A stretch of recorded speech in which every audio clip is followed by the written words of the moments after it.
آج جن مبارک صحابی کا ذکر خیر ہوگا ان کا نام ہے عبداللہ ذو البجادین۔ یہ مکۃ المکرمہ میں رہتے تھے اور والد صاحب کا انتقال ہو چکا تھا، تو اپنے چچا کی پرورش میں ان کی زیر کفالت ان کی کسٹڈی میں یہ رہتے تھے، اور چچا ان کے ساتھ ہر ممکن تعاون کیا کرتے تھے، جو بھی ان کی ضروریات ہوتی ہیں ان کو پورا کرتے تھے۔ آپ علیہ الصلوۃ والسلام کی ذات مبارک پر ایمان لے کر آئے اور اپنے اسلام لانے کو انہوں نے چھپا کے رکھا تھا، ظاہر نہیں کیا تھا، اس لیے کہ وہ حالات سازگار نہیں تھے، وہ موقع نہیں تھا اسلام کو ظاہر کرنے کا، اللہ کے نبی علیہ السلام کی طرف سے بھی اجازت نہیں تھی۔ ہاں کوئی دیکھ لے تو الگ بات ہے، پھر ان کے سامنے تو بتانا ہے۔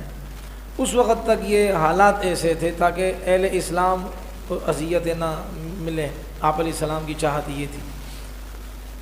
ایک دفعہ ان کے چچا نے، ان کو پتہ چلا، بھنک پڑی ان کو کہ اس طرح میرا بھتیجا مسلمان ہو گیا ہے، اور والدہ بھی ان کے ساتھ رہتی تھی، بھتیجا میرا مسلمان ہو گیا ہے۔ اس لیے چچا نے ان سے پوچھا آپ اسلام لے کر آئے ہیں، اسلام قبول کیا ہے؟ بالکل واضح فرمایا کہ ہاں اسلام قبول کیا ہے۔ تو چچا نے کہا کہ دیکھیں دو راستے ہیں، یا تو آپ میرے ساتھ رہیں، اگر یہ آپ نہیں کر سکتے ہیں، اسلام آپ چھوڑ نہیں سکتے ہیں، تو پھر میری دی ہوئی ہر چیز اب آپ اس سے الگ ہو جائیں، علیحدہ ہو جائیں۔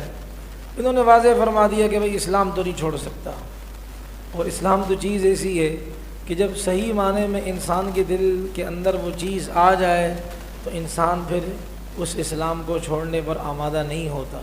اس لیے ہمارے اکابر فرماتے ہیں یقین تو ایسی چیز ہے، انسان ایسا یقین اللہ تعالیٰ بنا دے کہ جو پہاڑی یعنی کہ وہ علاقے کے لوگ ہیں وہ بخوبی یہ بات جانتے ہیں کہ پہاڑ کا بالکل، بعض پہاڑ ایسے ہوتے ہیں کہ اوپر چوٹی پر ان کا منہ کھلا ہوتا ہے، جب بارشیں ہوتی ہیں تو چوٹی کے اوپر سے جو ہے نا وہ پانی آتا ہے وہ اندر جاتا ہے، منہ کھلا ہوتا ہے، اور اب ہوائیں چلیں، جھکڑ چلے، کچھ بھی ہو، اندر جو پہاڑ کے اندر اللہ نے نظام ایسے بنائے، اندر جا کر پانی جو ہے نا وہ ٹھہرا ہوا ہوتا ہے، تو جتنی بھی طوفانی ہوائیں چلیں وہ پانی ہلتا نہیں ہے۔ اور ایک ہوتا ہے حوض کا پانی، کہ حوض کے پانی بالکل واضح ہوتا ہے، ذرا تھوڑی سی ہوا آئے تو وہ ہلنے لگ جاتا ہے، یا کوئی تھوڑا سا کنکر پھینکے تو اس میں لہریں بننا شروع ہو جاتی ہیں۔ ہمارے کافر فرماتے ہیں کہ ایمان ایسا ہونا چاہیے جیسے کہ وہ پہاڑ میں پانی ٹھہرا ہوا ہے، باہر جتنی بھی وہ ہوائیں آئیں تو وہ اس پانی کو وہ ہلا نہیں سکتی ہیں۔ اسی طرح ہمارے دل میں ایمان ایسا ٹھہرا ہوا ہو کہ جتنی بھی وہ باطل کی اسکیمیں ہوں اور فتنے میں مبتلا کرنے والے ہتھ کنڈے ہوں وہ ہمارے ایمان کو خراب نہ کر سکیں۔ تو چچا نے کہا کہ دیکھو بھائی دو راستے ہیں، یا تو میرا ساتھ یا پھر محمد کے ساتھ ہو جاؤ صلی اللہ علیہ وسلم۔ اگر محمد کے ساتھ ہوتے ہو تو میری دی ہوئی ہر چیز سے آپ بری، یعنی کہ آپ وہ ہاتھ جھاڑ لو اور مجھے واپس کر دو۔ انہوں نے فرمایا کہ نہیں بھائی اسلام لے کر آیا ہوں، اب تو میں نبی علیہ السلام کا دامن نہیں چھوڑ سکتا۔ چچے نے کہا چلو پھر میری دی ہوئی چیزیں واپس کرو، یہاں تک کہ کپڑے بھی میں نے دیے ہیں آپ کو، کپڑے بھی اتارے۔ تو انہوں نے کہا کہ جی میں کپڑے بھی اتارنے کو تیار ہوں۔ یعنی صحابہ ہیں، آپ خود سوچیں نا کہ اسلام کی خاطر اتنی بڑی قربانی کہ بے لباس کر دیا۔ اور آج معاف فرمائے، اللہ مجھے معاف فرمائے، آج تو حال یہ ہے کہ آج NGO کے پیسے ہمیں دیے جا رہے ہیں اور ان پیسوں کی خاطر ہماری بہنوں کو بے لباس کیا جا رہا ہے۔ NGO کے نمک خورے، ان کے دلال، ان کے نمک چاٹنے والے، قوم کی بچیوں کو بے حیا بنانے والے بے غیرت کچھ ایسے لوگ بھی ہیں کہ جو ان کی دلالیاں کرتے ہیں۔ ہونا تو یہ چاہیے تھا کہ ہم ایسی مضبوط جو ہے نا وہ ثابت قدمی کا معاملہ کریں کہ نہیں بھائی کچھ بھی ہو جائے، میرے جیتے جی میری بچیوں کو، میری قوم کی بچیوں کو کوئی اس طرح بے حیا بنائے، میں برداشت نہیں کرتا۔ اب تو ان کے نمخورے بنے ہوئے، ایجنٹ بنے ہوئے بے حیا۔ اور یہاں یہ حال ہے کہ بھائی کپڑے اترتے، کپڑے اتار دو لیکن دل سے ایمان نہیں نکال سکتے ہو تم۔ یہ ایسی چیز نہیں ہے کہ بازار میں فروخت ہونے والی چیز ہے. ہم محمد کے غلام ہیں. کپڑے اتار دو ٹھیک ہے، میری بےزتی ہو جائے گی، لوگ ہنسیں گے، تالیاں پیٹیں گے، بھپتیاں کسیں گے، سیٹیاں ماریں گے، اور مجھے جو ہے نا وہ مجھ پر تمسخر کریں گے، میرا مذاق اڑائیں گے. یہ مجھے محبوب ہے، لیکن میں اپنے نبی علیہ السلام کا ساتھ چھوڑوں یہ مجھے محبوب نہیں ہے. کپڑے اتار دیے. ماں ہوتی ہے، کچھ بھی ہو، ماں اس کے دل میں ممتا ہوتی ہے. تو اب وہ جانے لگے تو ماں نے ان کو چادر دے دی. بجادہ عربی میں کہتے ہیں موٹی سی چادر کو. اس لیے پھر والدہ نے ان کو چادر دی تو انہوں نے وہ چادر لے لی تاکہ جسم میرا ڈھک جائے. پھر انہوں نے اس چادر کے 2 حصے کیے، دو حصوں میں تقسیم کیا اس کو. ایک سے تہبند باندھی، ڈھانپا اپنے کو جیسے احرام والے باندھتے ہیں اپنے کو، اور دوسری جو ہے نا اپنے اوپر کے دھڑ پر اس کو رکھا. تو یہ 2 چادروں والا، ایک نیچے کے حصے کو چھپایا، ایک اوپر کے حصے کو انہوں نے چھپایا. اب کہاں جاؤں؟ تو ایک ہی حل ہے، جس کی خاطر قربانی دی ہے، جس کی خاطر گالیاں صحیح ہیں، اسی پاک محمد صلی اللہ علیہ وسلم کے در دولت پر حاضری دوں. اب یہ گئے مدینہ پاک گئے، رسول اللہ صلی اللہ علیہ وسلم سے ملاقات ہوئی. آپ علیہ السلام نے ان کو دیکھا. آپ علیہ السلام نے فجر کی نماز کا وقت تھا اور یہ اسی وقت آئے. تو یہ اجنبی تھے، اس لیے کہ وہ جانا پہچانا چہرہ نہیں تھا. جیسے ہی یہ آئے، نماز ختم ہوئی، صحابہ نے ان کو دیکھا. اور آپ علیہ السلام کی بھی عادت مبارکہ یہ تھی، نماز پڑھنے کے بعد آپ علیہ السلام دیکھتے تھے. تو دیکھا کہ بھئی یہ تو کوئی نووارد آیا ہے اور جانا پہچانا چہرہ نہیں ہے. تو رسول اللہ صلی اللہ علیہ وسلم نے فرمایا آپ کون ہیں، نام کیا ہے؟ کہا کہ میرا نام عبد العزیٰ ہے. عزیٰ یہ مشرکین مکہ مختلف بتوں کو پوجتے تھے، ان بتوں میں سے ایک بت کا نام عزیٰ تھا. تو انہوں نے کہا میرا نام عبد العزیٰ ہے، یعنی ماں باپ نے میرا نام جو رکھا ہے وہ پیدائش پر عبد العزیٰ، یعنی عزیٰ کا بندہ ہوں میں، عزیٰ کا میں بندہ ہوں. عزیٰ میرا پالن ہار ہے، عزیٰ میرے نفع نقصان کا مالک ہے، وہ بت میرا خالق ہے، وہ میرا مالک ہے. تو رسول اللہ صلی اللہ علیہ وسلم نے فرمایا نہیں بھائی، آپ عزیٰ کے بندے تھوڑی ہو، آپ تو اللہ کے بندے ہو. لہذا نبی علیہ السلام نے نام تبدیل کیا اور آپ علیہ السلام نے نام ان کا رکھا عبداللہ. اور ذوالبجادین آگے آپ علیہ السلام نے نام کا حصہ بنایا. تو میں نے جیسے ابھی عرض کیا، بجادہ چادر کو کہتے ہیں. تو چادر کے چونکہ 2 حصے کیے تھے، ایک سے نچلا دھڑ چھپایا، ایک سے اوپر والا دھڑ چھپایا. تو اب یہ بن گئی 2 چادریں. تو نبی علیہ السلام نے ان کو لقب دے دیا وہ عبداللہ جو 2 چادروں والا ہے. اس سے یہ نام مشہور ہو گئے، عبداللہ ذوالبجادین، وہ عبداللہ جو 2 چادروں والا ہے، اس سے یہ نام مشہور ہو گئے. نبی علیہ السلام کی عادت مبارک یہ ہوتی تھی کہ اللہ کے نبی علیہ السلام جب نام پوچھتے، نام اچھے معنی والا نہیں ہوتا، اللہ کے نبی اس نام کو تبدیل کر دیتے تھے. آپ علیہ السلام کی عادت تھی. جیسے کہ مثال ایک صحابیہ ہیں، رسول اللہ صلی اللہ، یا ایسا نام ہوتا کہ جس میں کوئی بڑائی والا پہلو ہوتا، کہ جس میں بزرگی کا معنی یعنی اس کے تقوی طہارت والا معنی زیادہ چھلکتا، اللہ کے نبی اس نام کو بھی تبدیل کر دے تاکہ تکبر نہ آ جائے. مثال کے طور پر آپ علیہ الصلوۃ والسلام نے ایک صحابیہ سے پوچھا آپ کا نام کیا ہے؟ انہوں نے عرض کیا میرا نام برہ ہے. برہ کے معنی بہت نیکیاں کرنے والی، نیکوکار. تو رسول اللہ نے فرمایا نہیں، آپ کا نام آج سے زینب ہے. زینب کا معنی ہے استغفار کرنے والی. آج سے آپ کا نام زینب ہے. یہ اس لیے نام تبدیل کیا کہ کبھی نام میں اچھا یعنی کہ وہ معنی اس کا شرکیہ نہیں ہوتا، لیکن اس میں ایسا نہ ہو آگے جا کر تکبر نہ آ جائے. قرآن کریم میں آتا ہے فَلَا تُزَكُّوا أَنفُسَكُمْ، اپنے آپ کی پاکیاں بیان نہ کرو کہ میں بہت اچھا ہوں، میں بہت ولی اللہ ہوں، میں بڑا تقوی طہارت والا ہوں. تو ہمیں تو شریعت نے فرمایا عاجزی اختیار کرو. تو ان کا نام تبدیل کیا. عبداللہ ابن عمر رضی اللہ عنہ کی بہن تھیں، تو چونکہ ظاہر بات ہے یہ تو اسلام جب آیا تو یہ غیر مسلم تھے، تو اس لیے وہ پہلوں کا نام رکھا ہوا تھا پہلے انداز سے. نبی علیہ السلام نے حضرت عبداللہ بن عمر رضی اللہ عنہ کی بہن سے پوچھا آپ کا نام کیا ہے؟ انہوں نے کہا عاصیہ. ایک ہے آسیہ مدہ کے ساتھ، آسیہ مدہ کے ساتھ. اب آپ کے سامنے تجوید کر کے عاصیہ اور آسیہ، یہ بھی بڑا مسئلہ ہے.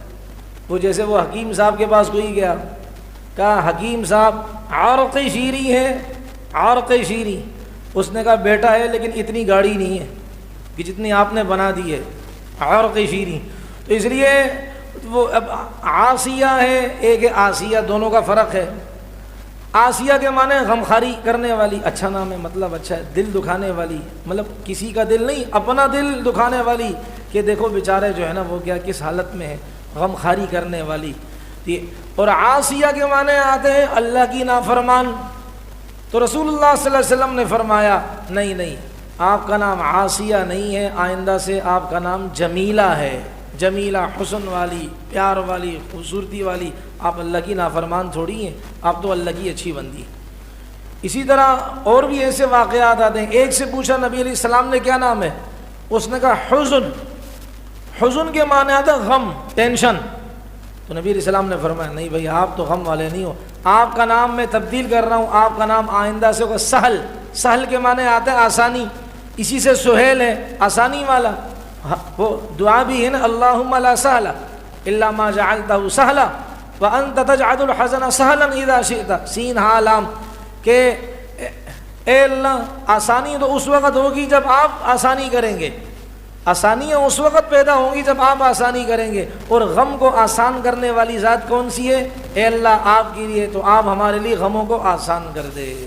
تو یہ نبی علیہ السلام ناموں کو تبدیل کیا کرتے تھے. یہ اللہ کے نبی علیہ السلام کی عادت مبارکہ تھی.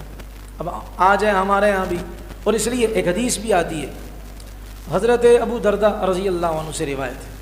آپ علیہ السلام نے فرمایا، جس کا مفہوم یہ ہے کہ آپ اپنے بچوں کا اچھا نام رکھو، اس لیے کہ فَإِنَّكُمْ تُدْعَوْنَ يَوْمَ الْقِيَامَةِ بِأَسْمَائِكُمْ وَأَسْمَاءِ آبَائِكُمْ. اس لیے کہ قیامت میں تمہیں تمہارے نام سے پکارا جائے گا، اور تمہارے بڑوں کے، تمہارے والد کے نام سے، دادا کے نام سے، اس نام سے پکارا جائے گا. تو اچھا نام رکھو. اب مثال کے طور پر تو یہ نبی علیہ السلام نے فرمایا اچھا نام رکھو، کیونکہ قیامت میں جب پکارا جائے گا، اب اگر جب قیامت کے دن پکارا جائے گا تو اچھے نام سے پکارا جائے، یہ اچھی بات ہے کہ نہیں ہے؟ اب اگر کسی کا نام گھسیٹا ہو، بھائی گھسیٹا بن کسیٹا آ جائے، بھائی آج اعمال نامہ لے جائے، تو مجمع تو وہاں ہم لوگ ٹینشن میں ہوں گے لیکن ہنس جائیں گے، اس لیے وہاں بھی ایک مذاق بنے گا. تو اس لیے بھائی نام، حدیث شریعت فرماتی ہے کہ نام بہت ہی اچھا رکھے انسان. آپ کو میں نے کسی زمانے میں کہا کہ وہ یہاں یہ دعا ہوٹل کی طرف ایک ہوٹل تھا، اب انہوں نے بورڈ بدل دیا، زلزلہ ہوٹل. زلزلہ ہوٹل جی، تو یہ کوئی نام ہے بھائی، کچھ زلزلہ ہوٹل. وہاں ہوتا کیا ہے کہ سارے ہلتے رہتے ہیں، کیا چکر ہے وہاں، زلزلہ ہے کیا مصیبت ہے؟ تو نام تو کوئی کیا ہے، وہ اچھا نام رکھے. اور پھر رسول اللہ نے یہ بھی فرمایا ہے کہ تم انبیاء کے ناموں پر نام رکھو. انبیاء اللہ کی مخلوق میں سب سے برگزیدہ ہستیاں کون سی ہیں بھائی؟ انبیاء کرام کی. اور پھر انبیاء کے بعد صحابہ کی ذات ہے. تو نبی علیہ السلام نے واضح فرمایا اپنے بچوں کا نام جو رکھیں تو آپ نبیوں کے نام پر رکھیں، صحابہ کے نام پر رکھیں. یہ ہمارے مولانا یوسف رحمۃ اللہ علیہ، مولانا الیاس رحمۃ اللہ علیہ کے جو صاحبزادے تھے، دعوت و تبلیغ کے دوسرے نمبر کے امیر تھے. تو جب محبت ہوتی ہے نا، پھر یہ تو ہمارے خاندانوں میں، اچھا بھائی یہ نام نہیں یہ میرے جو ہے نا وہ فلاں فلاں فلاں کا ہے، یہ نام نہیں رکھو. یہ نام جی یہ بھی فلاں فلاں فلاں کا ہے، یہ نام جی یہ تو بھائی رکھیں کیا رکھیں، اس کا نام رکھیں تو کیا رکھیں. تو اس لیے وہ لطیفہ ذہن میں آ رہا ہے، لیکن چھوڑو، وہ ہے تو عجیب سا لطیفہ، آپ پھر وہ کہو کہ بھائی یہ ہو گیا آ رہا ہے آج کل، تو اس لیے وہ رہنے دیں. تو نام اس میں نہ جائیں. مولانا یوسف رحمۃ اللہ علیہ اتنے بڑے اللہ والے تھے، خدا کی قسم انسان ان کے بیانات سنے انسان کا دماغ ہل جاتا ہے کہ ایسی باریک باتیں کرتے. مفتی زین العابدین صاحب رحمۃ اللہ علیہ، ان کے کئی بیٹے تھے، تو مفتی زین العابدین صاحب رحمۃ اللہ علیہ نے اپنے شیخ، اپنے حضرت کی محبت میں، مولانا یوسف رحمۃ اللہ علیہ کی محبت میں اپنے سارے بیٹوں کا نام یوسف رکھا. اور پھر نمبر وار یوسف اول، یوسف ثانی، یوسف ثالث، یوسف رابع، یعنی فرسٹ یوسف، سیکنڈ یوسف، تھرڈ یوسف، اس طرح جو ہے نا انہوں نے، لیکن سب کے نام رکھے، لیکن نمبرنگ کی تاکہ مکس نہ ہو جائے معاملہ. تو یہ محبت کی ذوق کی بات ہوا کرتی ہے. اس لیے بھائی نام جو ہے نا وہ اچھا رکھنا چاہیے تاکہ شریعت کے اعتبار سے ہو. اور یہ فلمی ایکٹروں کے نام نہ ہو. آج کل ہمارے بھائیوں کو یہ عادت پڑی ہوئی ہے، جہاں کسی کے یہاں بچہ ہوتا ہے چلو جی گوگل سرچ کرو جی، ہاں یا یہ کہ 2023 کی کون سی لیٹسٹ مووی ریلیز ہوئی ہے اس کو جو ہے نا چیک کرو، چلو جی اس میں ہاں فلاں ہیرو کا کیا نام تھا جی، ہیرو کا نام تھے، بچی کا نام، ہاں جی تو بھی بڑا ہو کر پھر بھی یہ بھی وہی میراثی بنے گا، یہ بھی وہی گویہ بنے گا، ناچ کود والا بنے گا، یا یہ وہ میراثن بنے گی۔ اس لیے کہ نام کے بھی اثرات ہوتے ہیں، نام رکھے صحابیہ کے نام پر۔ عائشہ کتنا بہترین عیش کرنے والی، دنیا میں بھی عیش کرے گی، آخرت میں بھی انشاءاللہ عیش کرے گی، حبیبہ محبت کرنے والی، صفیہ پاک، صاف ستھری پاک، تو ایسے نام رکھے جائیں۔ لیکن وہ ہم جو ہے نا اپنے علماء سے رابطے میں رہیں کہ تاکہ وہ اچھے اچھے مشورے ہمیں مفید مشورے دیں۔ تو خیر یہ بات طویل نہ ہو جائے، رسول اللہ صلی اللہ علیہ وسلم کی عادت مبارکہ یہ تھی، آپ علیہ السلام نام، اب یہ آپ لوگوں کا ایک تھانہ ہے یہاں نبی بخش تھانہ، بالکل شرکیہ نام ہے یہ، نبی بخش، نبی تھوڑی بخشنے والے، اللہ بخشنے والے، غفور، یہ یعنی کہ بخشنے والی ذات کون ہے؟ اللہ تعالیٰ کی ذات ہے۔ غفار، بخشنے والا کون ہے؟ اللہ ہے۔ تو یہ نبی بخش اور اسی طریقے سے حسین بخش، یہ سارے شرکیہ نام ہیں، امام بخش، سارے شرکیہ نام ہیں۔ تو اس لیے بھائی پتہ نہیں کیسے کیسے نام، وہ کبھی کبھی وہ یا نکاح کے موقع پر لکھنے میں آتے ہیں تو ابھی تو وہ ذہن میں ہی نہیں ہے، دماغ جو ہے نا وہ کمزور ہو گیا ہے۔ تو ایسے ایسے نام ہوتے ہیں کہ یقین کرو لطیفوں پر ایک کتاب جو ہے نا وہ بن جائے گی۔ تو اچھے نام ہونے چاہیے۔ خیر رسول اللہ صلی اللہ علیہ وسلم نے فرمایا آپ کا نام عبداللہ ہے، اور عبداللہ نبی علیہ السلام نے فرمایا اللہ کو پسند ہے یہ نام بہت زیادہ، عبداللہ ہو گیا، عبد الرحمن ہو گیا، یہ رسول اللہ کو بڑے پسند تھے۔ یہ اب ان کا تو کوئی تھا نہیں، مسجد نبوی کے اندر ہی ہوتے تھے، قرآن کی تلاوت کرتے تھے، اللہ اللہ کیا کرتے تھے، اللہ کا ذکر کیا کرتے تھے، جب کوئی مجھ نہیں ہوتا تو یہ اونچی اونچی آواز سے ذکر کیا کرتے تھے۔ حضرت عمر تو بڑے دبنگ انسان تھے، ان کو تو شیطان دیکھ کر گھبرا جاتا تھا۔ تو حضرت عمر رضی اللہ عنہ آئے اور نبی علیہ السلام نے سے عرض کیا اللہ کے رسول حل ہوا الا مرائن، اللہ کے نبی یہ کیا ریاکاری تو نہیں کر رہا کہ اونچی اونچی آواز سے اللہ کا نام لے رہا ہے اس طرح، اور اونچی اونچی آواز سے ذکر و اذکار کر رہا ہے، اور اونچی اونچی آواز سے تلاوت کر رہا ہے، یہ مجمع کو پریس کرنے کے لیے تو نہیں کر رہا، امپریس کرنے کے لیے کہ لوگ میری طرف متوجہ ہوں؟ نبی علیہ السلام نے فرمایا نہیں، ان ہوا من الاوابین، یہ تو اللہ کی محبت میں آہیں بھرنے والوں میں سے ایک یہ بھی ہے کہ یہ اللہ کی محبت میں آہیں بھرتا ہے اور اللہ کی محبت میں ڈوبا ہوا ہے۔ یہ میرا بڑا پیارا جو ہے نا وہ صحابی ہے، یہ بالکل خالص ہے، اس کا دل روشن ہے، اس کا دل چمکدار ہے، اس کو نہ چھیڑے، یہ اپنے کاموں میں لگاؤ۔ تبوک کا موقع آتا ہے، ایسا خطرناک یہ یعنی کہ تبوک کا جو غزوہ تھا، جیسے پہلے عرض کیا تھا گرمی اپنی جوبن پر تھی، تو رسول اللہ نے صلی اللہ علیہ وسلم نے صحابہ سے فرمایا چلیں بھائی نکلیں، روم والوں سے ٹکرانا ہے۔ حضرت عبداللہ ذوالبجادین جنہوں نے اتنی بڑی قربانی دی، تو دیکھیں جو انسان جتنی بڑی قربانی دیتا ہے دین کی خاطر، اللہ اس کا پھل، اس کا نتیجہ بھی اتنا ہی اچھا دیتے ہیں اس کو۔ اب یہ بھی چلے نبی علیہ السلام کے ساتھ، وہ تمنا تو شہادت کی تھی، راستے میں بیمار ہوئے، اور یہ حدیث کا خلاصہ ہے کہ جو انسان اللہ کے راستے میں نکلے اور وہ کافروں سے لڑا نہیں، بیمار ہو گیا، لڑنے سے پہلے ہی اس کا انتقال ہو گیا، یہ بھی شہید ہے، اس لیے کہ تو لڑنے کی نیت سے جا رہا تھا نا، تو یہ بھی شہید ہے۔ تو یہ بیمار ہوئے، صحابی فرماتے ہیں کہ میں رات کو نکلا، دیکھا اللہ کے نبی علیہ السلام، میں دیکھا کہ روشنیاں ہیں کچھ، چونکہ اس سے پہلے حضرت عبداللہ کو بخار ہو گیا تھا، آپ علیہ السلام ان کے پاس آئے، خیر خبر لی، تو صحابی فرماتے ہیں میں باہر نکلا، رات کا وقت تھا، قافلے نے پڑاؤ ڈالا تھا، اور میں باہر نکلا، دیکھا کچھ روشنیاں ہیں، میں اس روشنی کی طرف بڑھا تو دیکھا کہ قبر کھدی ہوئی ہے، اور قبر میں اللہ کے نبی علیہ السلام اترے ہوئے ہیں، اور اللہ کے نبی علیہ السلام نے حضرت ابو بکر، حضرت عمر رضی اللہ تعالی عنہما، ان دونوں سے فرمایا اپنے بھائی کو میرے حوالے کرو، میں اپنے ہاتھوں سے اپنے بھائی کو، اپنے صحابی کو قبر میں اتاروں۔ تو قبلے کی طرف سے ان کو دیا اور ان کو قبر میں اتارا، اور پھر آپ علیہ السلام باہر نکلے، پھر انہوں نے ان کی ترتیب بنائی، دیگر صحابہ نے قبر کی، تو رسول اللہ صلی اللہ علیہ وسلم نے ہاتھ اٹھائے اور آپ علیہ السلام نے فرمایا اللہم انی امسیت عنہ راضیہ فرض عنہ، اے اللہ میں اس سے راضی ہو گیا، یہ میں تو اس سے راضی تھا، اے اللہ میرے صحابی سے تو بھی راضی ہو جا، آپ کی خدمت میں یا اللہ آپ کے بارگاہ میں، آپ کی بارگاہ میں میں ہاتھ اٹھا کر آپ سے درخواست کرتا ہوں میرے صحابی سے راضی ہو جا۔ صحابی فرماتے ہیں جنہوں نے یہ منظر دیکھا کہ اللہ کے نبی نے اپنے صحابی کے لیے ہاتھ اٹھائے تو انہوں نے دعا کی، کاش اس عبداللہ ذو البجادین کی جگہ میں فوت ہوتا اور اللہ کے نبی اپنے مبارک ہاتھوں سے لحد میں مجھے اتارتے اور نبی علیہ السلام اللہ کے ہاں میرے حق میں سفارش کرتے کہ میں اپنے اس صحابی سے راضی تھا، اے اللہ تو بھی راضی ہو جا۔ تو کہتے ہیں جتنی بڑی قربانی انسان دین کی خاطر دے گا اللہ اس کا نتیجہ دنیا میں بھی دیں گے آخرت میں بھی دیں گے۔ فرعون کی بیوی آسیہ تھی نا، رسول اللہ صلی اللہ علیہ وسلم نے ان کے بارے میں بتایا، کچھ عرض کر دوں ان کے متعلق۔ فرعون کی بیوی کا نام آسیہ تھا۔ بعض آسیہ وہ ہیں کہ جو اللہ تعالیٰ کے دین کی خاطر قربانیاں دیتے ہیں تو اللہ ان کا نظام کیسے چلاتے ہیں۔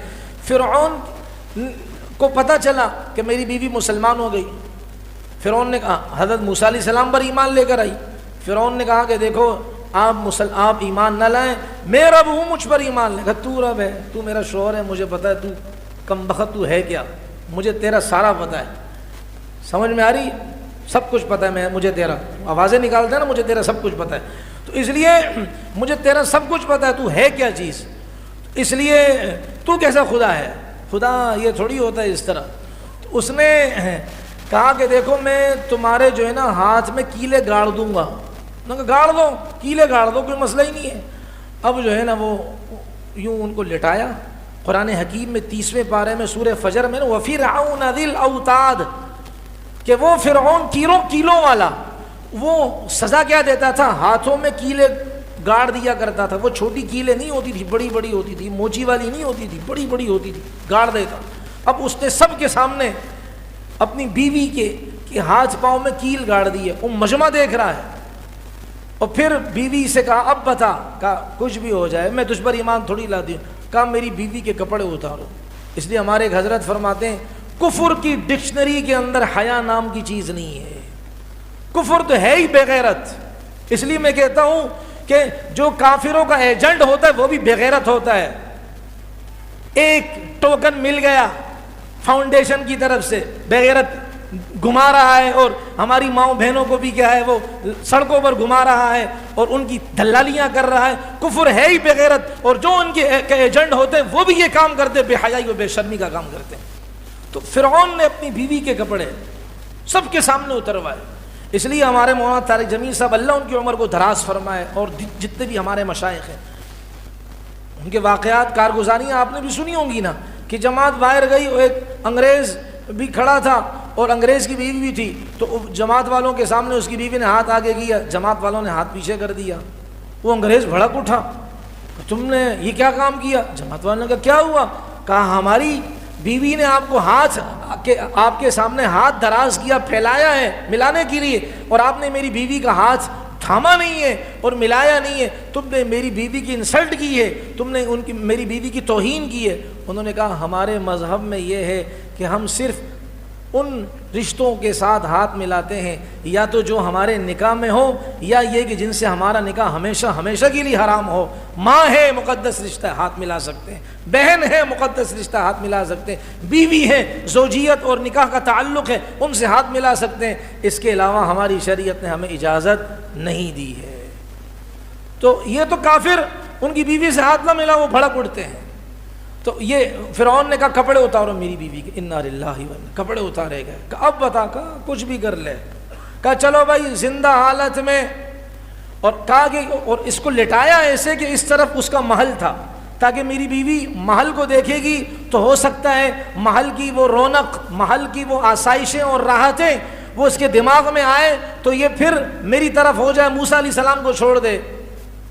اور زندہ حالت میں کہا گیا کہ اس کی کھال اتارنا شروع کر دو۔ کھال اتارنا شروع کی، وہ کھال اتار دی، تڑپ رہی ہے۔ اور پھر اس نے آگے کیا کام کیا، جلدی پر تیل کا کام کیا کہ نمک مرچیں لیں اور اس کے پورے زخمی شدہ جسم کے اوپر نمک لگا دیا، مرچیں لگا دی، اور گھر کی طرف رخ کروایا کہ دیکھیں۔ تو حضرت آسیہ نے رضی اللہ تعالی عنہا اس نے کہا یا اللہ یہ مجھے اس کا تانا دے رہے ہیں، آپ میرے لیے بہت آسانی کا معاملہ فرما۔ اللہ نے جنت کا نظارہ پیش کر دیا، ان کے سامنے کھول دیا، جنت کی ساری چیزیں اللہ نے ان کے سامنے کھول دی، پردے بیچ سے اللہ نے ہٹا دیے، اور اس حال میں اللہ نے ان کی روح قبض کروا دی۔ اس لیے اماں خدیجہ رضی اللہ عنہا جب ان کا انتقال ہونے لگا، نبی علیہ السلام کی پہلی بیوی کا نام ہے نا حضرت خدیجہ رضی اللہ عنہا، جب ان کا انتقال ہونے لگا تو نبی علیہ السلام نے فرمایا اے خدیجہ آپ جنت میں جائیں گی نا، وہاں میری بیویوں کو سلام کہنا۔ اللہ کے رسول آپ نے ایک ہی شادی کی ہے، میرے علاوہ تو کوئی اور بیوی ہے نہیں، تو یہ کہاں ہیں، کیسی بیوی ہیں؟ نبی علیہ السلام نے فرمایا وہ حضرت آسیہ وہ میری بیوی ہے، جو پہلے فرعون کی بیوی تھی، لیکن چونکہ انہوں نے نبی پر، وقت کے نبی موسیٰ علیہ السلام پر ایمان لائی وہ، اور انہوں نے بہت زیادہ قربانیاں دیں، اس قربانی کی برکت تھی کہ وہ دنیا میں کلمے کے ساتھ گئی ہے، آخرت میں جنت میں محمد کی بیوی ہوگی۔ تو جتنی دین کی خاطر انسان قربانی دے گا، اللہ تبارک و تعالیٰ اتنا ہی اس انسان کو کیا کریں گے بھائی، چمکائیں گے۔ آخری اوقات ہیں، آخری وقت ہے، ہم بھی جو ہو چکا کمیاں، ہم انسان ہیں، غلطیاں ہم سے ہی ہوتی ہیں، انسان ہے، انسان سے ہی غلطی ہوتی ہے، اس لیے اللہ تبارک و تعالیٰ سے میں پورا مجمع ہم اپنی کوتاہیوں پر، جیسے کہ ماشاءاللہ رات کو بھی دعا بڑی اچھی حضرت نے کروائی، تو توبہ کریں، استغفار کریں، اور جو کچھ گھڑیاں رہ گئی ہیں میں آپ نیت کریں کہ انشاءاللہ تعالیٰ ہم جو کچھ ہو چکا اس پر معافی چاہتے ہیں، آئندہ کے جو اوقات ہیں یا اللہ ہمیں قیمتی بنانے کی توفیق عطا فرما، اس پر عمل کرنے کی توفیق عطا فرما۔ اور بھائی عید کے بعد اگر فرصت ہو، کسی بھی مہینے کی کسی بھی تاریخ کو طے کر لیں، کم از کم 3 دن لازمی لگا لیں، اللہ کے راستے میں 3 دن لازمی لگا لیں۔ یہ مبارک راستہ ہے، برکتوں والا راستہ ہے۔ یہ اس زمانے میں اگر مدرسے میں تو پوری ترتیبیں ہوتی ہیں، لیکن اگر کوئی مدرسے کی ترتیب میں نہیں جا سکتا تو اس زمانے کا یہ ہیرا ہے، قرن اول کا یہ ہیرا ہے، پہلے وہ نبی علیہ السلام کے زمانے کا یہ ہیرا ہے، تو ہم اس کام کی قدر بھی کریں، جتنا ہو سکے 3 دن لگائیں، چلہ لگائیں، 4 مہینے لگائیں، جتنا بھی لگائیں ضرور لگائیں، کریں گے کوشش انشاءاللہ۔ ہمارے ساتھ ایک ساتھی، 2006 کی بات کر رہا ہوں، جب سال میں تھا میں، تو ایک آدمی، وہ ایک تو فوجی تھا، ایک دوسرا تھا، اس کے 60 دن ہوئے تھے، ہم پیدل چلنا یہ تھر کے ریگستان میں لگا رہے تھے۔ اس نے کہا کہ مجھے ایسا لگتا ہے کہ یہ 60 دن ہیں میری پیدائش کے بعد کے یہ 60 دن ہیں، یعنی اب ٹوٹل میری زندگی کے 60 دن ہیں، پچھلی زندگی تو ساری میری نادانی میں گزری ہے، نہ غسل کے فرائض کا پتہ، نہ وضو کا پتہ، نہ نماز کا پتہ، نہ روزے کا پتہ، یہاں نکل کر اب ہمیں ان کی اہمیت کا احساس ہوا ہے۔ اللہ مجھے آپ کو، ہماری نسلوں کو دین کی خدمت کے لیے قبول فرمائے۔ الحمدللہ۔